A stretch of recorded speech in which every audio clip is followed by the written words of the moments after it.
Olá, caro estudante, espero que esteja tudo bem com você. Eu sou o Guilherme e hoje daremos um passo adiante no estudo dos movimentos falando sobre aceleração. Nesta aula vamos definir a aceleração média, a gente vai classificar os movimentos de acordo com a aceleração e também vamos ver alguns exemplos. Um objeto derrubado de uma mesa, a água que pinga de uma torneira mal fechada, a chuva que cai, ou mesmo os movimentos iniciais da decolagem de um avião. O ponto de semelhança entre todos esses eventos é a mudança de velocidade. Quando o gato derruba o objeto ou a água cai, a velocidade inicial de queda é zero, afinal estão inicialmente parados. Sendo rigoroso com o conceito, estão inicialmente em repouso em relação ao chão, por exemplo. À medida que vão caindo, a rapidez com que se movem aumenta. O mesmo vai acontecer com as gotas de chuva, que iniciam seu movimento em repouso nas nuvens, e ao caírem aumentam sua rapidez. No caso do avião, note que, inicialmente, está parado, aguardando autorização para decolar. Ao ser autorizado, sua rapidez aumenta até que consiga levantar voo.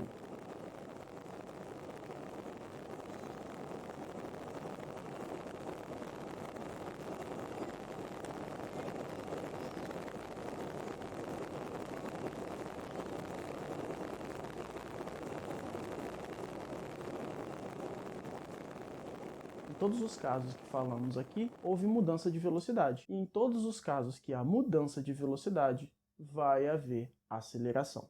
Vamos então à definição. Aceleração é a divisão entre a mudança de velocidade e o tempo correspondente a essa mudança. O delta, como você pode perceber aqui, indica a variação. Então, ΔV significa velocidade final menos velocidade inicial, e ΔT significa instante de tempo final menos instante de tempo inicial. Lembrando que a velocidade final é a velocidade do móvel neste instante de tempo t aqui, tf, e a velocidade inicial é a velocidade do móvel neste instante t inicial aqui. Aqui eu chamo a atenção para a notação vetorial. Já discutimos anteriormente que velocidade é uma grandeza vetorial por possuir módulo, direção e sentido, e aqui a gente observa que a aceleração também é uma grandeza vetorial por depender da velocidade. Isso quer dizer que a aceleração também é uma grandeza que possui módulo, direção e sentido.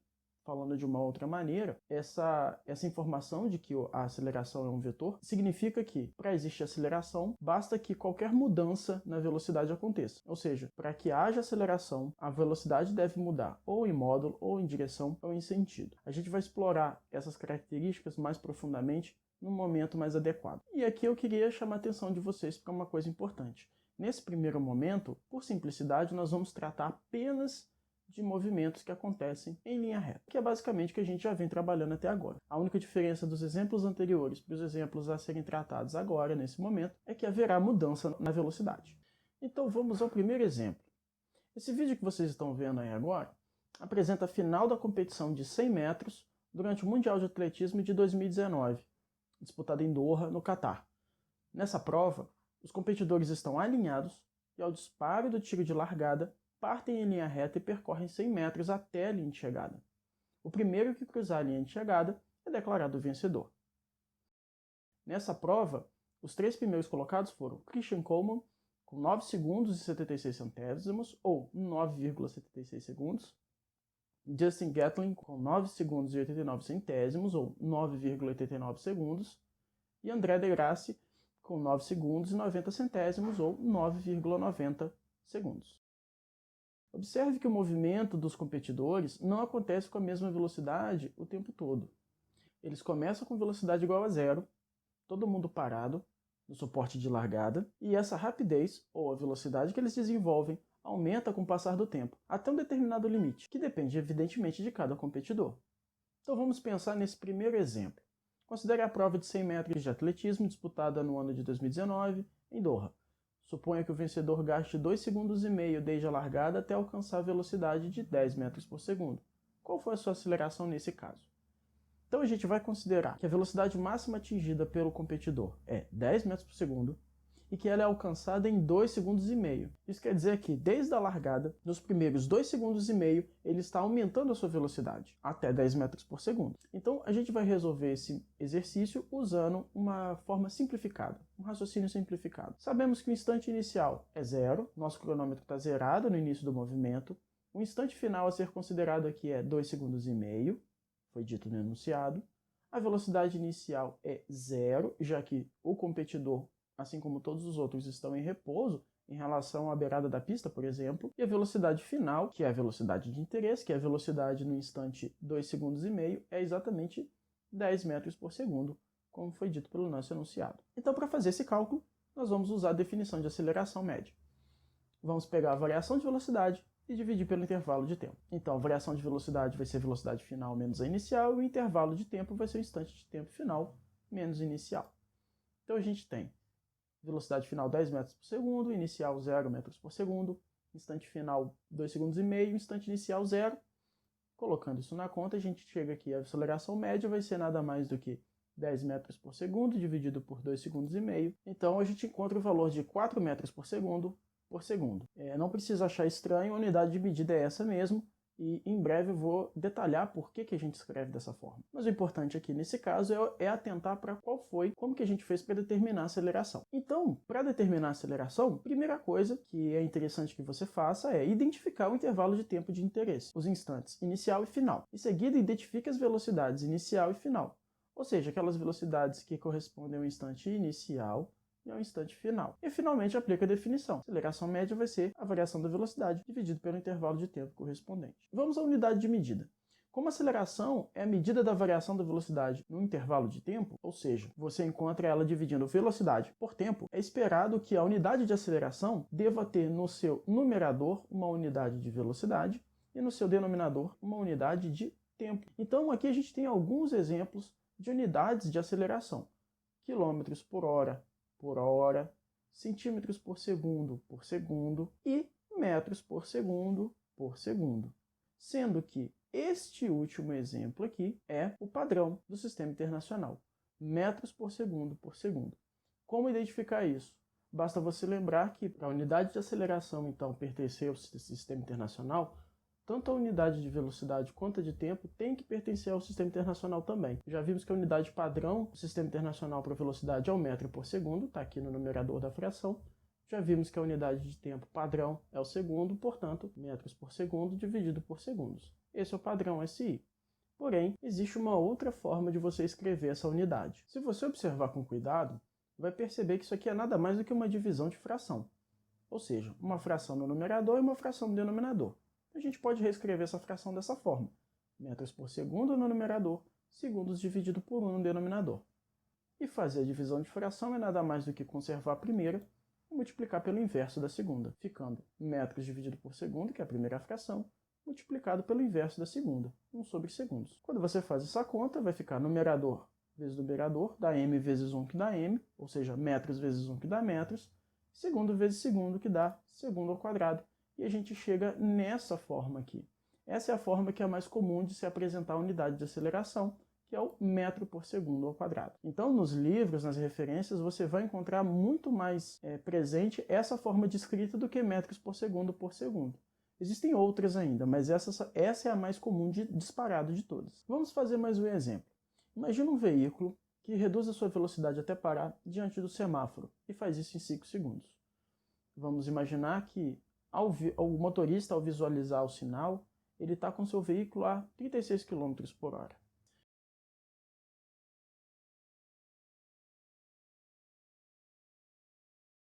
Então aqui a gente tem um pequeno esboço do que está acontecendo. Está aqui uma representação do veículo. Nessa posição é a posição que o motorista avista o semáforo fechado.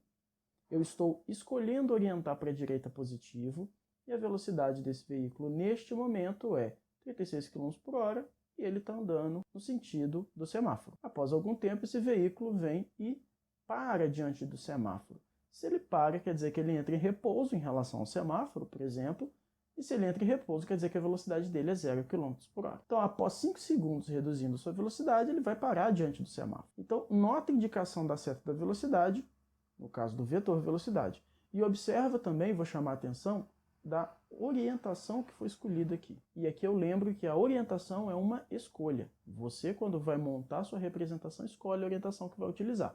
Nesse caso, escolhi para a direita positivo. Bom, para fazer os cálculos, a gente vai proceder exatamente como procedemos no primeiro exemplo. Vamos coletar as informações, então sabemos que o instante inicial é 0 segundos, o instante final é 5 segundos, como foi dito pelo enunciado, Sabemos que a velocidade inicial é 36 km por hora, também foi uma informação fornecida. E a velocidade final, ou seja, a velocidade quando ele está diante do semáforo, é zero. Então, aplicando a definição, nosso cálculo vai ficar bem parecido com o anterior, a menos de um detalhe. Variação de velocidade é a velocidade final menos inicial, dividido pelo intervalo de tempo. A velocidade final é zero, cuidado para não confundir. Tá? A variação é sempre final menos inicial.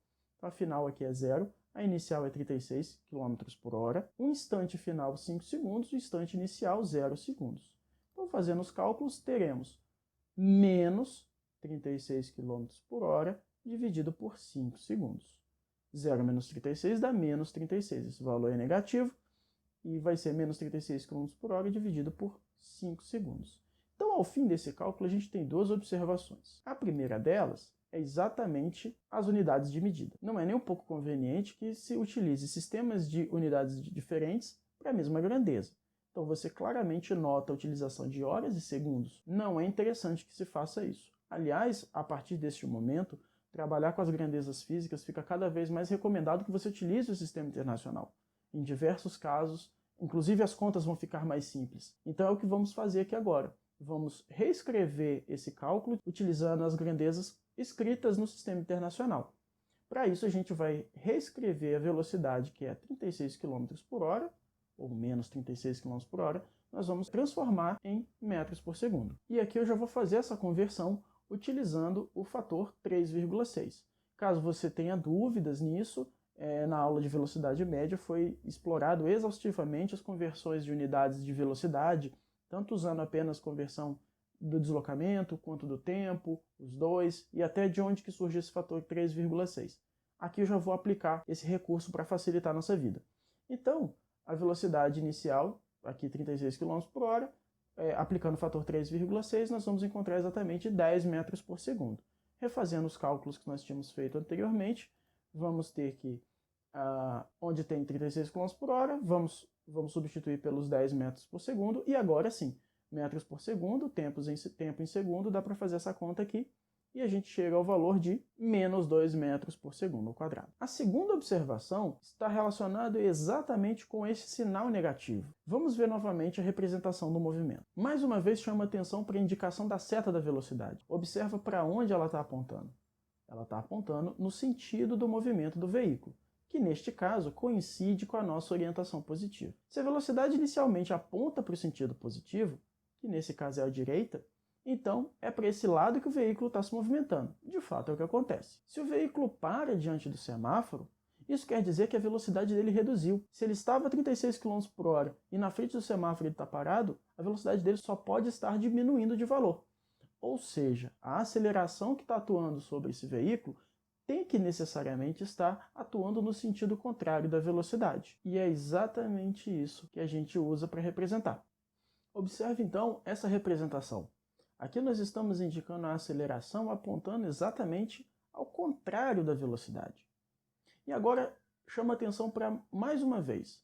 Olha a orientação escolhida e olha para onde que a aceleração está apontando. Note que a aceleração e a orientação têm sentidos exatamente opostos. A orientação está para a direita, a aceleração está para a esquerda. O sinal negativo, então, indica que a aceleração está no sentido contrário da nossa orientação. Portanto, no sentido negativo da orientação. Nesse exemplo, então, a velocidade do veículo está para um lado, pois se move no sentido positivo, e a aceleração está para o outro lado, pois a velocidade reduz de valor. Isso nos mostra, então, que a aceleração é um vetor, que possui módulo, ou seja, valor, direção e sentido. Então, nos movimentos em linha reta, que é o nosso foco aqui, a aceleração pode apontar para o mesmo lado que a velocidade ou para o lado contrário. Quando a aceleração aponta para o mesmo lado que a velocidade, a rapidez desse veículo aumenta. Ele anda cada vez mais rápido. Consequentemente, tanto a velocidade quanto a aceleração terão o mesmo sinal, que pode ser positivo ou pode ser negativo. O importante é que eles terão o mesmo sinal. E nesse caso, o movimento é classificado de movimento acelerado. A gota caindo, a chuva caindo, o avião no momento da decolagem são exemplos desse tipo de movimento. E aqui cuidado! Movimento acelerado acontece quando velocidade e aceleração apontam para o mesmo lado, e não quando a aceleração é positiva. É muito comum acreditar que o movimento, quando tem aceleração positiva, ele é um movimento acelerado. Cuidado com isso. Movimento acelerado, necessariamente a aceleração e a velocidade têm que ter exatamente o mesmo sinal, o que indica que os dois estão apontando para o mesmo lado. O que vai determinar o sinal da aceleração é a orientação escolhida para a representação. Ou seja, se eu escolho para a direita positivo, para a esquerda positivo, para cima positivo, para baixo positivo. Cuidado com isso. Se eu voltar no exemplo 2 e fizer todas as contas novamente trocando a orientação, a velocidade vai passar a ser negativa e a aceleração vai passar a ser positiva. E aí fica aí a minha sugestão para que você refaça o exemplo 2 trocando a orientação e vendo como que as contas vão mudar. O importante é que você vai notar que a conclusão que você chega é exatamente a mesma. Bom, e quando a velocidade e a aceleração apontam para lados contrários, a rapidez tende a diminuir. E como consequência, o sinal desses dois tem que ser contrários. Nesse caso, o movimento é classificado de retardado. Movimento retardado. Então são exemplos desse tipo de movimento. O carro freando do exemplo 2 ou um objeto lançado para cima durante a subida. Nota que quando você arremessa o objeto para cima, que o objeto começa a subir, ele não sobe eternamente. Ele sobe e à medida que ele sobe, a velocidade dele diminui. Então é um tipo de movimento retardado. Lembra que esse tipo de movimento sempre acontece quando velocidade e aceleração têm sinais contrários. Ou velocidade positiva e aceleração negativa, ou velocidade negativa e aceleração positiva. Portanto, perceba que para classificar o movimento de acordo com a aceleração, não basta você olhar o sinal da aceleração. Você tem que olhar o sinal da aceleração e da velocidade em conjunto. Se os dois tiverem o mesmo sinal, o movimento é acelerado. Se os dois tiverem sinais contrários, o movimento é retardado. Então, por esta aula, ficamos por aqui. Vimos a definição de aceleração média, que é a variação de velocidade no intervalo de tempo correspondente. Vimos a aplicação em movimentos em linha reta, movimentos retilíneos. E vimos também a classificação do movimento de acordo com a aceleração. Vimos que para esse tipo de classificação a gente precisa ver o sinal de duas grandezas ao mesmo tempo, tanto a velocidade quanto a aceleração. Quando a velocidade e a aceleração apontam para o mesmo lado, tem o mesmo sinal, o movimento é acelerado. Quando os dois apontam para lados opostos, possuem sinais contrários e o movimento é classificado como um movimento retardado. É isso então, nos vemos na próxima, um forte abraço e cuide-se bem.